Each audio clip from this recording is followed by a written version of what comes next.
Então, estamos gravando. Estou aqui, então, com Carlos Machado de Freitas. Muito obrigada, mais uma vez, pela disponibilidade de participar. E agora, então, responder algumas das perguntas que sobraram da sessão do dia 16 de setembro, que foi o Universidade, Ciência e Sociedade. Então, essa é a segunda parte dos perguntas e respostas relativas a essa sessão de Janelas Filosóficas.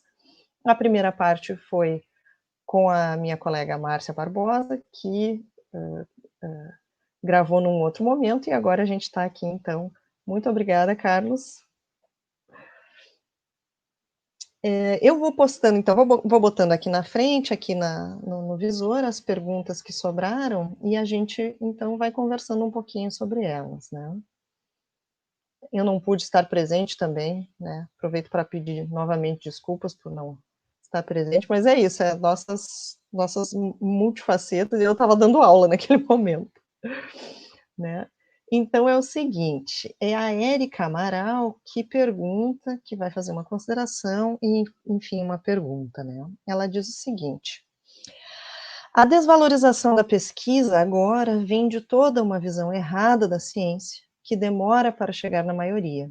Geralmente, os textos e as palestras conversam apenas com a área.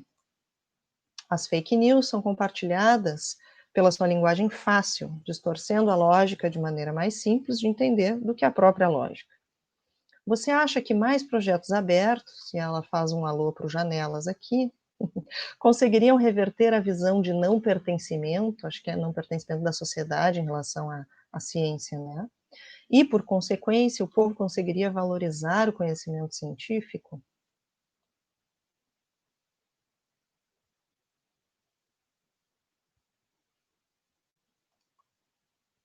Eu acho que tu tem que desmutar o teu microfone, Carlos.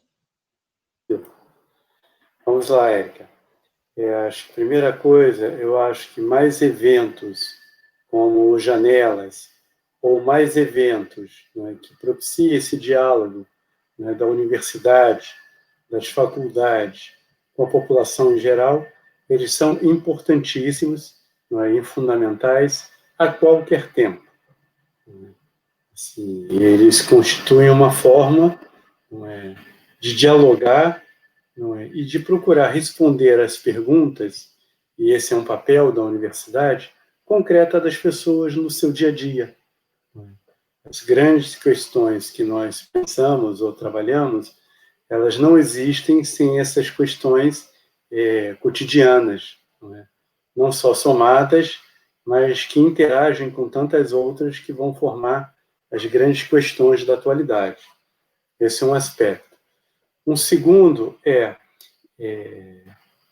a maior existência, presença desses eventos como Janelas, ele não frearia, não é? Uma certa desvalorização da ciência e as próprias fake news. Aí eu vou falar a partir do lugar de quem trabalhou no mestrado estudando controvérsias científicas, né? Controvérsias relacionadas aos temas ambientais. Eu comecei por aí e foi a partir daí que eu comecei a investigar o tema dos desastres, né? O que os temas ambientais e dos desastres e da pandemia agora têm em comum? Eles têm em comum, não é, levar, não é, de uma hora para outra, o debate que normalmente é feito entre pares, não é, de um mesmo campo científico, para a arena pública. Então, o que eu tinha normalmente nos meus congressos, nos meus seminários, ou restrito às revistas científicas, né, ou os livros acadêmicos, agora passa a ser compartilhado com todo o público. Certamente, vocês já encontraram, não é, algumas pessoas, talvez até dezenas de pessoas, que hoje entendem tudo sobre Covid, que leem cotidianamente, estão se atualizando, sabem do modo de transmissão, de prevenção, os tipos de vacina, quando vão sair, que fases tem uma vacina, tudo isso. Elas leem diariamente. O que aconteceu, não é? Ou o que eu vejo que aconteceu. Principalmente a partir dos anos 60, não é? Quando o tema ambiental emerge, a gente começa a ter, não é, o campo científico, as ciências de modo geral, não é, que tinham produzido conhecimentos sobre determinado problema ou risco, ou estavam a produzir conhecimentos sobre o mesmo, são levadas para a arena pública, não é, para um debate nos meios de comunicação, principalmente nos jornais naquele momento. A partir da década de 60, então, não só nos jornais, mas com a televisão, na medida em que se dissemina, se amplia, não é? Isso ganha ainda mais a arena pública, não é? Participando não só não especialistas, mas revelando também, não é, as diferentes perspectivas dos diferentes especialistas nos seus campos. Por exemplo, na área biomédica, a depender do campo, do lugar que eu estou falando, e esse não é um lugar minha formação é em História, né, depois em Engenharia de Produção e só depois em Saúde Pública, a depender do campo da biomedicina, por exemplo, que se está falando, pode-se ter uma perspectiva X, Y ou Z. Esse debate ocorria, de modo geral, mas de forma muito restrita.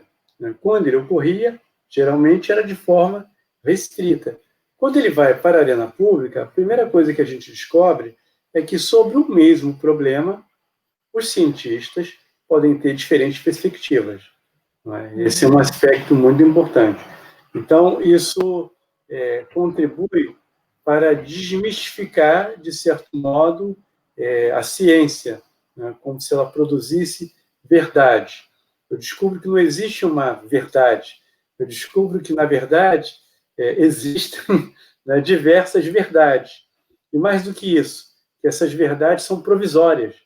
Isso é comum na ciência, né? Porque não há avanço no conhecimento científico se uma verdade não for provisória. Porque se ela for eterna, não é, eu não tenho como avançar, não é, com hipóteses, com teorias, com conceitos e com experimentos e métodos que serão diferentes. Só que quando isso vai para a arena pública, isso permite, ao mesmo tempo, relativizar a ciência. Então, se a ciência não é esse lugar que produz uma verdade, mas produz verdade, não é? Isso pode significar, não é, que outras verdades, não é, sejam elas de que origem for, não é, são ou podem ser igualmente válidas. Paralelo a isso, a gente tem o fortalecimento de vários movimentos sociais, principalmente a partir da década de 60, que vão entrar nessa arena pública e vão se especializar, por exemplo, não é, em conhecer os problemas que afetam suas próprias vidas e as suas comunidades. Isso, num primeiro momento, é muito focado nas questões químicas, radioativas e radiológicas, por conta das usinas nucleares, e depois se ampliando para diversos outros campos. Quem não lembra, por exemplo, do filme Erin Brockovich, não é?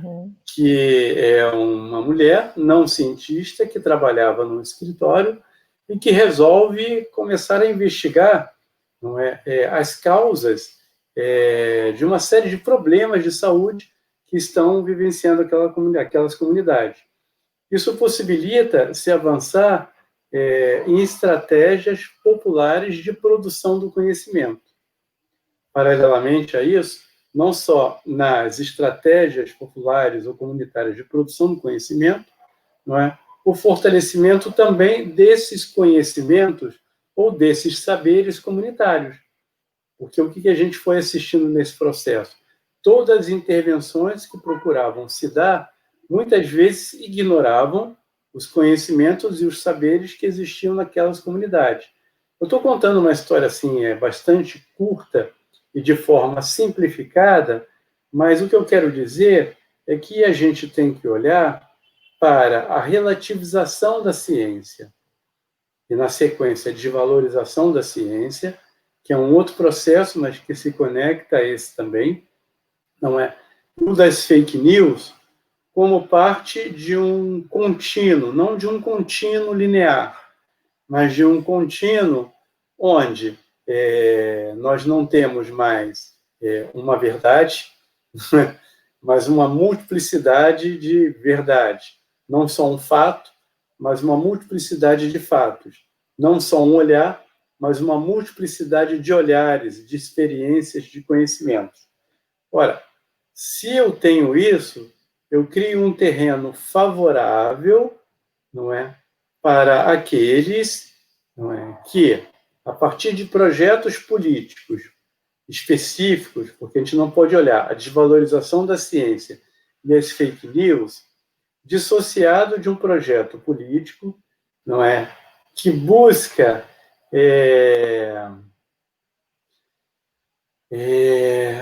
alterar, transformar, não é, romper com um certo pacto, contrato social seria o melhor termo, que foi estabelecido na constituição do mundo contemporâneo, do mundo moderno. E esse pacto, esse acordo, não é, ele tem suas origens, não é, no período da Revolução Industrial Inglesa e da Revolução Francesa, mas particularmente em dois processos que se conectam simultaneamente, um no âmbito da política, outro no âmbito do conhecimento. No âmbito da política é a ideia, e é isso que a Revolução Francesa traz, né, de que nós podemos e devemos escolher quem vai nos governar. Tudo bem que naquele momento o nós era muito restrito. O nós eram homens, principalmente da classe média, né? Os mais pobres, os trabalhadores, os imigrantes, por exemplo, os miseráveis não votavam. Na Suíça, a mulher passa a votar em 1968. Isso foi Ontem. Foi ontem, na Suíça, só para vocês terem ideia. As mulheres não tinham direito ao voto. Ex-escravos não tinham direito ao voto. Migrantes não tinham direito ao voto. Miseráveis não tinham direito ao voto. Então, essa ideia da escolha do governante através do voto da democracia é um pacto que se estabelece, né, na constituição desse mundo como a gente conhece. Um outro pacto que se conecta a ele tem relação com o iluminismo. Não é? Primeiro, a ideia de que as verdades elas são produzidas a partir do conhecimento dos homens, a partir da investigação, a partir de hipóteses, de testes, não é? A ideia da enciclopédia, não é? A ideia da ciência fundamentando e constituindo as bases para as tomadas de decisões dos governantes. Era esse o pacto. Um governante não só deveria ser eleito democraticamente, mas suas decisões para o bem do povo deveriam se apoiar na ciência, que produzia conhecimentos e tecnologias também, contribuía para isso, para o bem da humanidade, e que fundamentariam as decisões para o bem da humanidade. E tudo isso foi se rompendo, eu falei, a partir da década de 60, mas eu acho que o primeiro grande choque é com a bomba de Hiroshima e Nagasaki. Você descobre que a ciência pode produzir também males para a humanidade, não só bens para a humanidade. E com a relativização do conhecimento científico e das verdades, eu descubro que um tomador de decisão, um presidente, um governador, um prefeito, pode tomar decisões a partir do que ele escolhe como, por exemplo, a melhor ciência.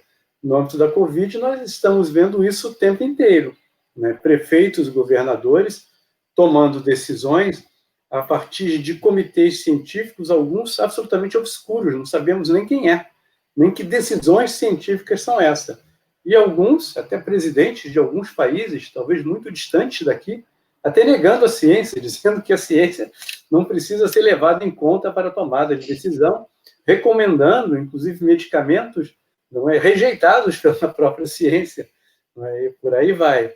Então, o que eu quero chamar a atenção é que a desvalorização da ciência é um processo que atende a esse projeto político não é? Que é um projeto político autoritário, não é? Que é um projeto político que busca romper com esse pacto, não é, da democracia, porque a democracia não é só a escolha dos governantes, é a transparência nos processos de escolha, não é? As informações serem tornadas públicas, ela tem uma série de outros aspectos que estão combinados ao mesmo e que são importantes.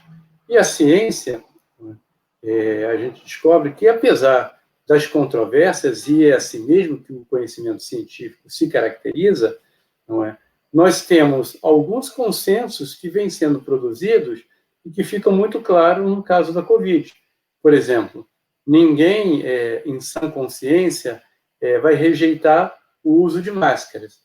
Eu tenho teorias, hipóteses e testes que vão dizer que tal tipo de máscara é melhor, tal tipo de máscara é pior, que a máscara talvez só seja necessária em ambientes com muita gente, outros vão dizer que ambientes com pouquíssima gente ou com ninguém não serão necessárias, e por aí vai. Ninguém vai negar a importância das medidas de distanciamento físico, não é? De distanciamento social. Eu vou ter um debate sobre com quem eu mantenho, por quanto tempo eu mantenho, inclusive por quantos meses eu mantenho, os impactos que elas trazem, uma série de coisas. Das vacinas, eu tenho uma série de consensos sobre os protocolos, os testes, e essas vacinas vêm sendo acompanhadas e submetidas a um escrutínio. Não é? Eu posso dizer que a vacina A, X ou Y podem ser mais eficazes para determinados grupos, mas as vacinas, elas têm mais ou menos um consenso que está estabelecido, assim como os estudos epidemiológicos, de modo geral, né, há um consenso relativamente estabelecido, ele não é absoluto, né, e é assim que a gente caminha. Só que nesse processo, não é, desse consenso que não é absoluto, mas ele é relativamente bem estabelecido, você tem também, não é, um bombardeio de fake news, não é, nessas mensagens curtas que você chamou a atenção, para um mundo cada vez mais sedento, não é, por informações precisas, únicas, em 140 caracteres, no máximo, não é, e que digam tudo. Esse mundo, né, de informações precisas, absolutamente seguras e curtas desse modo, ele não existe. Não é? Assim, eu saí hoje de uma discussão... A realidade é mais complexa, né? É bem mais complexa. Eu saí hoje de uma discussão exatamente sobre isso. Porque, por exemplo, a vacina não vai ser uma bala mágica. Mesmo quando tivermos. Quando tivermos a vacina, talvez tenhamos que nos vacinar anualmente, como são as outras vacinas para outros tipos de gripe, né? Porque ela não vai acabar com o SARS-CoV-2. O vírus não vai deixar de circular.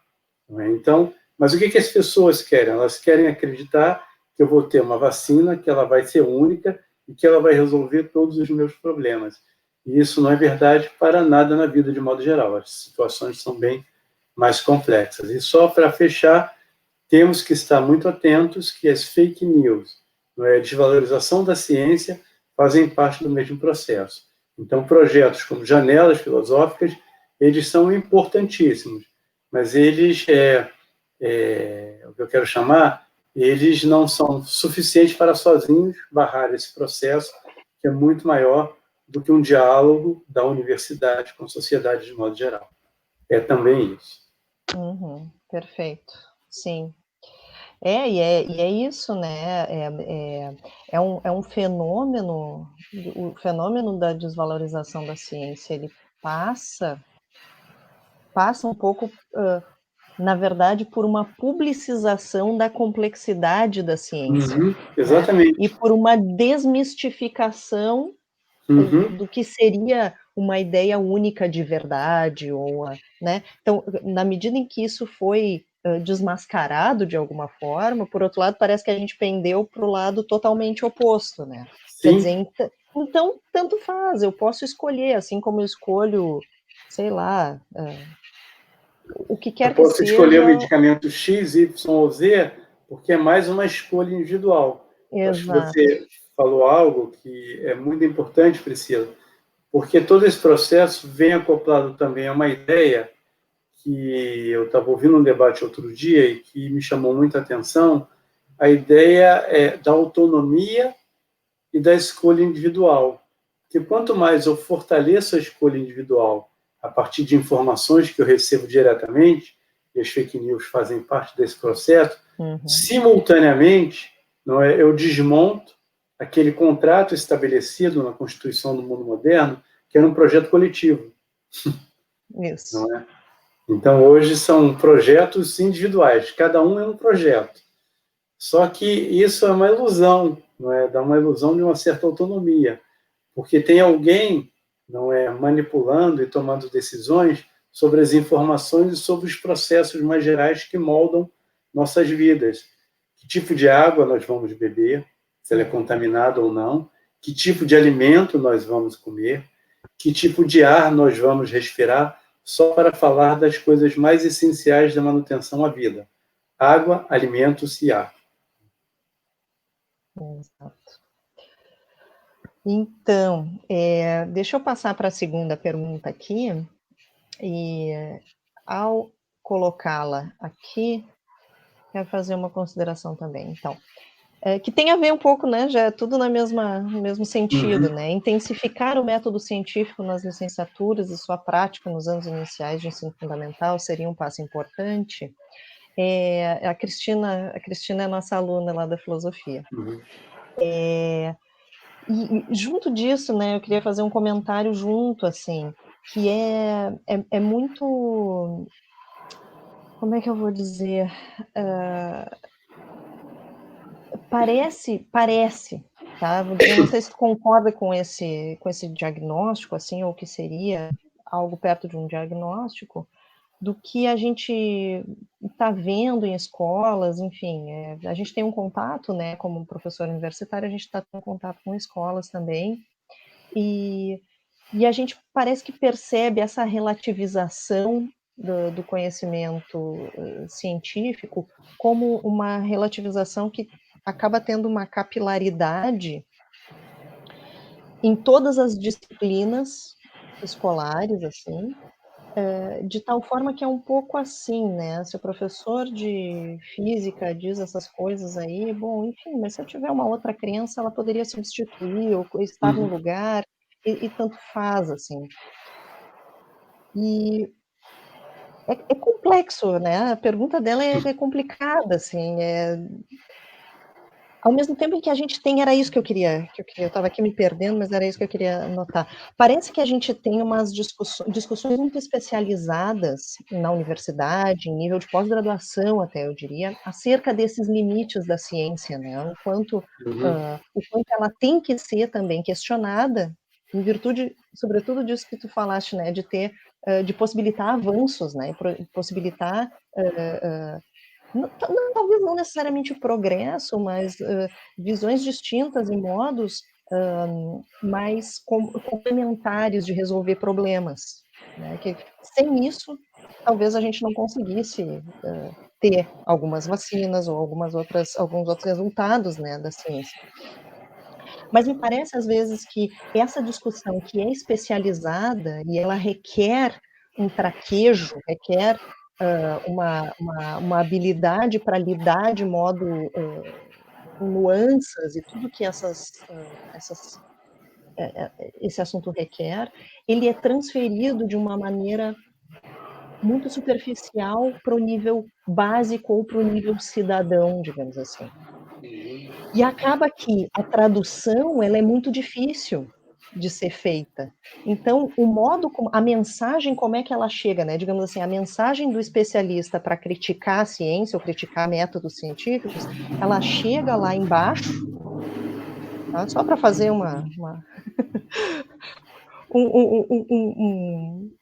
uma ideia aqui espacial, mas ela chega lá na base da nossa sociedade, ela chega um pouco distorcida com essa ideia de que é relativo, e é uma questão talvez de autonomia, se eu estiver bem informado, se eu estiver informado às vezes com o que eu quero ser informado, porque às vezes onde a gente busca informação já é algo digno de viés também, né?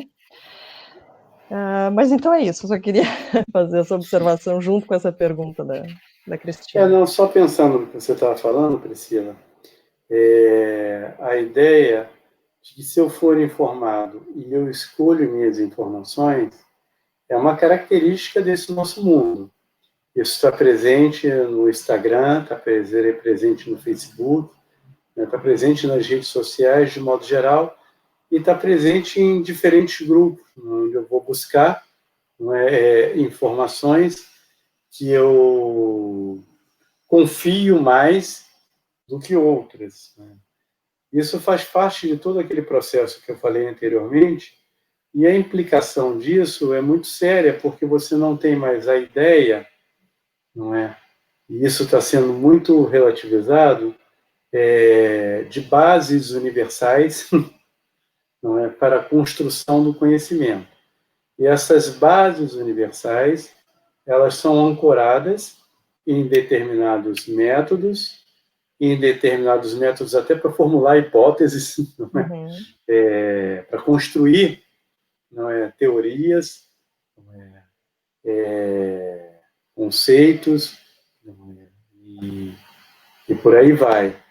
Então, nesse processo, a ideia de que se eu intensificar um método científico desde o ensino fundamental e valorizar, não é, fortalecê-lo também, não é, nas licenciaturas, eu vou resolver os problemas, ela pode ser um desejo, mas é ao mesmo tempo uma ilusão. Não é uma ilusão porque, primeiro,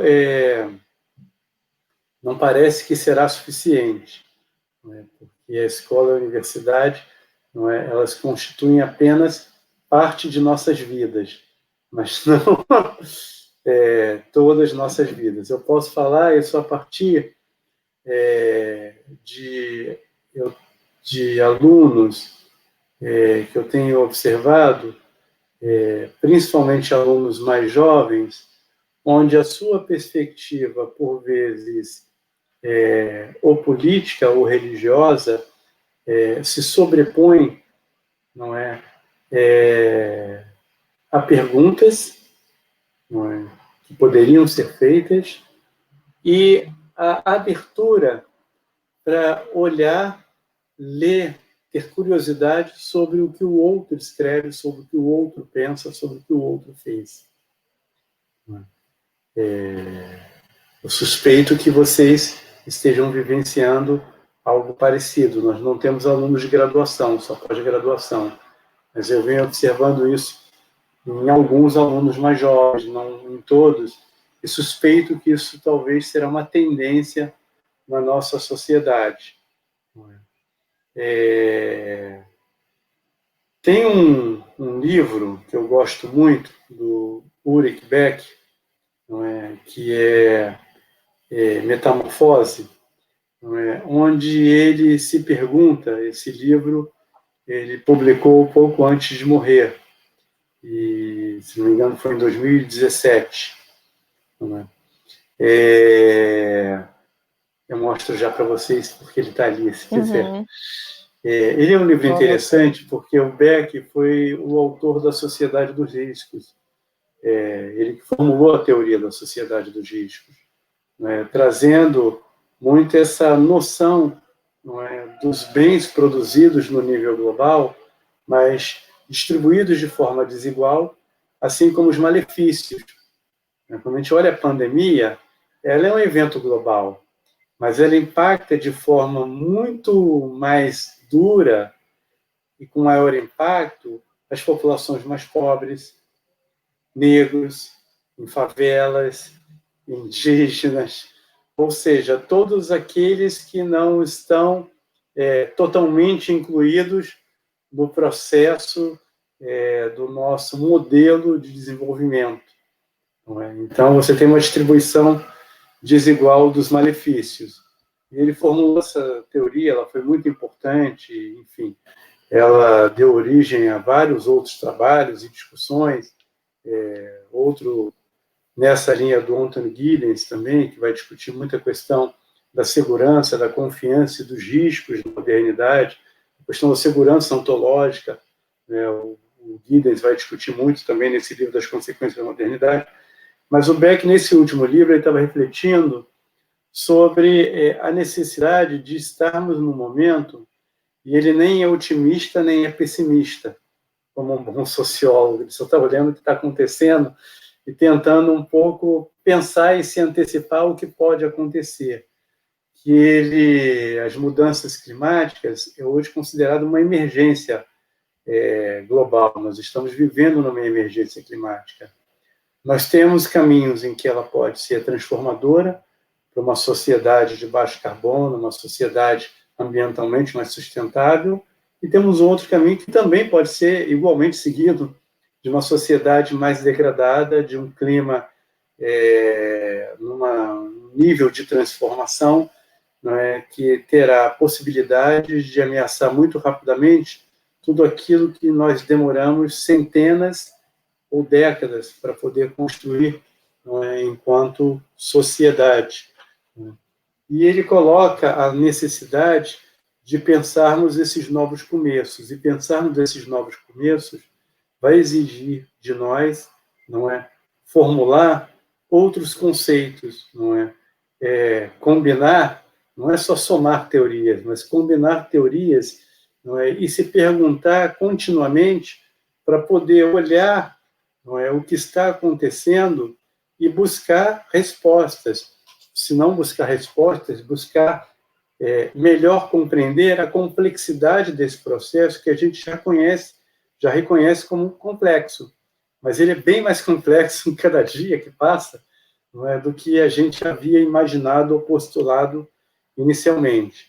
Então, voltando à sua pergunta inicial, eu adoraria responder a você, não é, que se nós intensificarmos, não é, o ensino, não é, do que é um método científico no ensino fundamental, isso permitiria a gente avançar muito e barrar esse processo, intensificar nas licenciaturas, permitiria muito a gente avançar, intensificar esse processo. Eu acredito nisso, não é?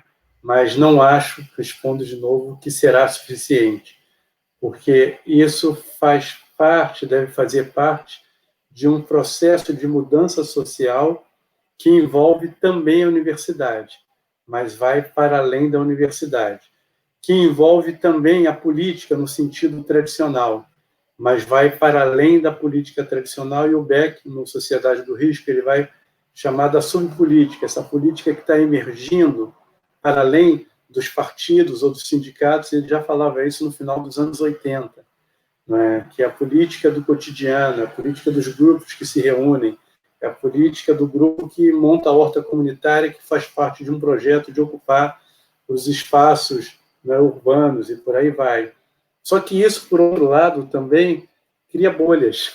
Uhum. Não é?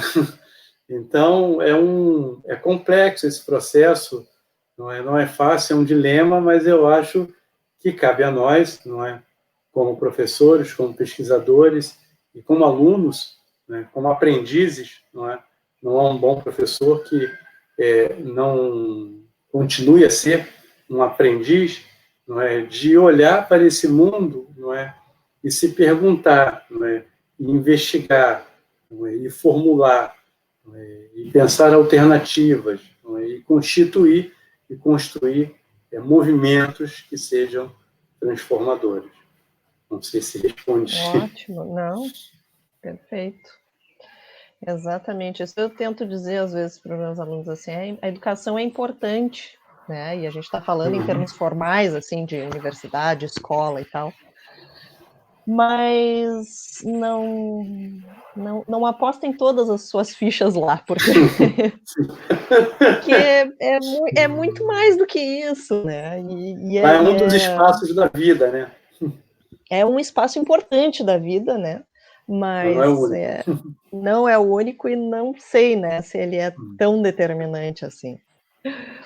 Bom, Carlos, por último, a gente tem uma pergunta que a minha colega Lia Levi, que vocês estiveram juntos então na live, mandou. Ela fala sobre os projetos que a Fiocruz tem junto às comunidades vulneráveis, né, que são muito bacanas, que ela acompanha, né, e pergunta: como é que você avalia o impacto atual da Covid-19 nessas populações em relação ao que era esperado?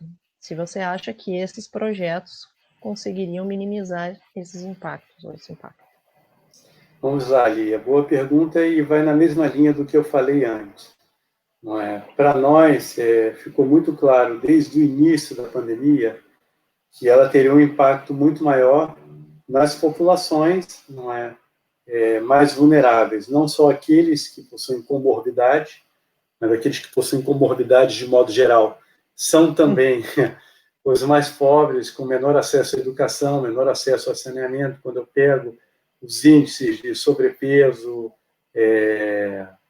de obesidade, de hipertensão, por exemplo, diabetes, a incidência é maior, principalmente nas populações mais pobres. E nas populações pobres, principalmente as populações em favelas, onde essa vulnerabilidade, não é, das comorbidades, moldada socialmente, ela não é natural, ela é construída através de vários processos sociais, políticos e econômicos, que vai desde a renda até o acesso a alimentos, não é, alimentos mais baratos, muitas vezes ultraprocessados, informação, o tempo de trabalho, uma série de coisas que interferem na vida. Não é? Esses que são mais pobres, que vivem nas casas com piores condições de manter o distanciamento físico, com piores condições para manter o isolamento, essas casas onde a água não chega, ou quando chega não é regular, né? Como é que eu vou falar de higiene, né? Ou de higienização em casas onde não chegam as águas, não é? Esses que foram os primeiros a perder, não é, os empregos ou o trabalho precário, ou mesmo o trabalho informal, a gente tinha clareza de que eles seriam os mais afetados de forma mais acentuada. Então, a Fiocruz tomou a decisão, não é, até seguindo os princípios do SUS, um dos princípios do SUS é a universalidade, ou seja, todos têm o direito ao acesso, não é, ao serviço de saúde. Um segundo princípio muito importante para nós é o da equidade. Aqueles que mais precisam, aqueles que são mais vulneráveis, eles têm que ter um tratamento diferenciado, têm que ter uma política diferenciada, de modo que possam ter direito e acesso a medidas de proteção, cuidado, não é, recuperação da saúde e de vigilância da saúde. Então, foi nessa premissa, não é, do SUS, não é, que a Fundação Oswaldo Cruz começou a realizar uma série de trabalhos com as favelas em torno da Fiocruz, estruturando um sistema de vigilância com testagem, né, e os testes vêm indicando, né, o impacto da Covid nas favelas, procurando organizar, né, isso tem que ser feito com a prefeitura e com o Estado, não é? Centros de atendimento, centros de isolamento, não é? Centros de isolamento assistido, não é? Porque se as pessoas mais idosas, mais vulneráveis, moram em casas pequenas, elas têm que ter algum lugar onde possam ficar isoladas e serem acompanhadas. Não é? A Fiocruz recebeu muitos, mais de 300 milhões em doações, né, desde bancos que fizeram doações até indivíduos que doaram R$ 1.500, foram lá, doaram R$ 1.500. Né? Então, parte dessas doações foram alocadas em recursos para financiar, não é, projetos em todo o Brasil, principalmente em áreas mais pobres. Qual é o resultado desses projetos? Né? O resultado esperado é fortalecer a capacidade de mobilização social nessas comunidades, no sentido, não é, de trabalhar junto com os serviços de saúde para que possam ter medidas de vigilância, de cuidado, de atenção. A gente ainda não tem uma avaliação desses projetos porque eles estão em andamento. Segundo, não é, fortalecer, esse é um outro princípio do SUS, que é a participação das comunidades. Fortalecer a participação das comunidades no nível local, porque se eu tenho a Covid no Rio Grande do Sul, no Rio de Janeiro ou no Ceará, eu sei que, por vezes, na capital, as capitais, o impacto é maior, até porque nas capitais concentram boa parte da população, mas eu sei que dentro das capitais, ou mesmo no interior, as áreas mais pobres e de favelas são as áreas mais vulneráveis. Uhum. Se eu for no Rio Grande do Sul, nas áreas mais pobres, eu tenho certeza que o impacto, aí da Covid será diferenciado. Então, não dá para enfrentar doenças, não dá para enfrentar dengue, zika, chikungunya, covid, desastre por barragem de mineração, seja o que for, se você não tiver, não é, um olhar para o nível local, para o nível do território, para onde estão as pessoas. Porque onde as pessoas vivem ou trabalham é que elas são diretamente afetadas. E se elas não tiverem condições, né, de se organizar, não é, para melhor enfrentar isso, a gente reduz a capacidade do próprio Estado também enfrentar isso. Então, assim, em Manguinhos, na Maré, não é, na Rocinha também há trabalhos, né, eu acho que a gente vem contribuindo junto com, não é para, junto com as comunidades, não é reduzir o número de casos. Junto com, porque nós criamos uma sala de situação, tem um observatório para as favelas, trabalhando junto, e trabalhando junto com os movimentos sociais das favelas para a identificação de casos, de óbitos, de onde necessita, não é, de mais medicamentos, medicamentos para as outras doenças, para as comunidades, de cuidados, de tudo mais que é necessário. Então, no Observatório Covid-19 da Fiocruz, vocês podem entrar, nós temos uma parte lá nos impactos sociais, que são os relatórios mais voltados para o tema das favelas.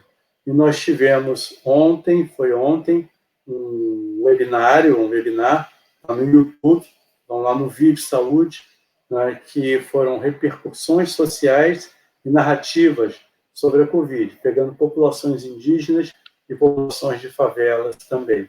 Então, assim, a gente, onde a gente tem acompanhado mais de perto tem minimizado, outras a gente não está conseguindo acompanhar, só vamos ter os resultados depois, mas isso parte de um princípio que vem do próprio SUS, né? Não é fazer para, mas fazer com. Isso tem a ver com aquela perspectiva política que eu estava falando anteriormente, no sentido de fortalecer também esses movimentos sociais. Com certeza. Carlos, maravilha. Olha, eu tô satisfeita. Acho que tem um monte de coisa, muita coisa interessante, importante, e esse trabalho aí da Fiocruz é realmente muito importante, assim, necessário. Nossa, muito legal. Eu quero depois que tu me dê, a gente bota na descrição do nosso vídeo essa última referência desse webinar aí que tu falou. Deixa eu achar aqui agora. Aí é mais fácil eu achar do que você. Porque daí a gente bota na descrição do nosso vídeo, depois fica como um link importante para as pessoas irem atrás. É isso mesmo. Botei aqui no YouTube, apareceu exatamente Janelas Filosóficas. Olha só.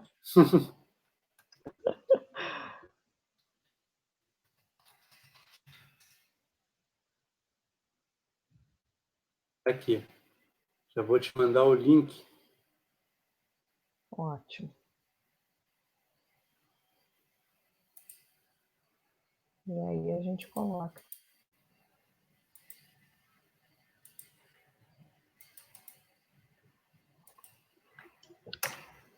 Coloquei aí no chat. Ótimo. Perfeito. Aí vou dar o do Observatório Fiocruz Covid também. Tá. Então é isso, pessoal que está nos ouvindo aí, a gente vai colocar na descrição do nosso vídeo. Eu vou aproveitar para já copiar aqui no meu navegador, já abri. Pronto. Esse é o site do portal. No portal estamos colocando todos os vídeos e é dali direto para o vídeo. Perfeito. As duas últimas falas é exatamente populações indígenas e favelas. Muito boas. Maravilhoso.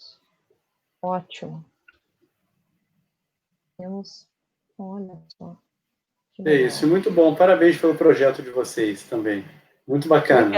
Obrigada. Isso. E é isso aí, a gente quer tá fazendo mais diálogos assim, né, não conversar tanto com os nossos, né, a gente já tá acostumado a conversar com os nossos, fazer coisas mais interdisciplinares mesmo, né. Isso. e mostrar aí essas pesquisas e esse trabalho como esse da Fiocruz que vocês fazem. E mostrar que a filosofia, na verdade, não é a imagem que se tem do filósofo, ele trancado, não é, num escritório, lendo, né, mas que a filosofia é olhar e pensar o mundo, né, olhar e pensar a vida, né. Exatamente. Então ela está em diálogo com o mundo e com a vida. O tempo todo.